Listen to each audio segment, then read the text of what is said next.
Hi viewers, அஸ்ஸலாமு அலைக்கும். இன்றைக்கி நாம் பார்க்க போகிறது மட்டன் குழம்பு. This video sponsored by mod app. இதோட வெப்சைட் லிங்க்ஸும் டீட்டெயில்ஸும் டிஸ்கிரிப்ஷனில் கொடுத்து. ஃபஸ்ட்டு அடுப்பு பற்ற வச்சுட்டு குக்கரை வச்சுக்கோங்க. வச்சுட்டு எண்ணெய் ஊற்றி எண்ணெய் காஞ்சதும் வெங்காயம் போட்டு நல்லா வணக்குங்க. கறியை நல்லா சுத்தம் பண்ணிவிட்டு கழுவி குக்கரில் ஃபஸ்ட்டு ஒரு 2 விசில் 3 விசில் விட்டு எடுத்து வச்சுக்கோங்க. அதன் பிறகு வெங்காயம் வணங்கினதும் இஞ்சி பூண்டு போட்டு இஞ்சி பூண்டு நல்லா வணங்கினதும்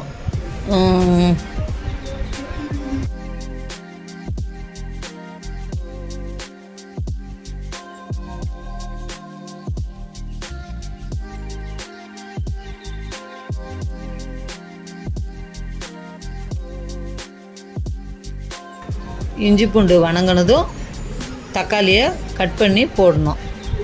போட்டு நல்லா வணங்கினதும் தேவையான மிளகாத்தூள், மஞ்சத்தூள், கரம் மசாலா எல்லாம் போட்டு நல்லா வணக்கிக்கணும். அதுக்குள்ளே ஒரு வெங்காயம், ஒரு தக்காளி, தேங்காய், மிளகாத்தூள், கொத்தமல்லி தூள், கொஞ்சம் கரம் மசாலா இதெல்லாம் போட்டு வணக்கி மிக்சியில் அரைச்சி அந்த விழுதையும் இதோடு சேர்த்துடுங்க. அதன் பிறகு கறியை நம்ம வேக வச்சு வச்சுருக்கோம்ல, இது நல்லா வணங்கட்டும். வணங்குற சமயத்தில் பச்சை வாசனை போகணும். பச்சை வாசனை போகணும். இந்த கறியை அதிலே சேர்த்து நல்லா வணக்கி உப்பு தேவையான அளவு போட்டு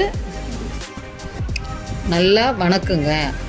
வணங்கின பிறகு 5 நிமிஷம் அந்த இதில் அரைச்சி விழுதுலேயே கறி கொஞ்சம் வேகட்டும்.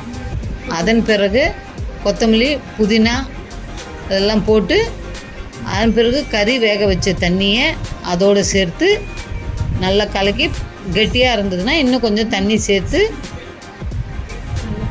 நல்லா கொதிக்கட்டும். கொதித்த பிறகு மூடி போட்டு 3 விசில் விட்டுடுங்க. இப்போ மட்டன் குழம்பு ரெடி. விசில் அடங்கியதும் குக்கர் மூடியை திறந்து கறி வெந்திருக்கான்னு பார்த்து, கறி அப்படி வேகலைன்னாலும் திரும்ப 2 விசில் விட்டு எடுத்துட்டு பாருங்கள்.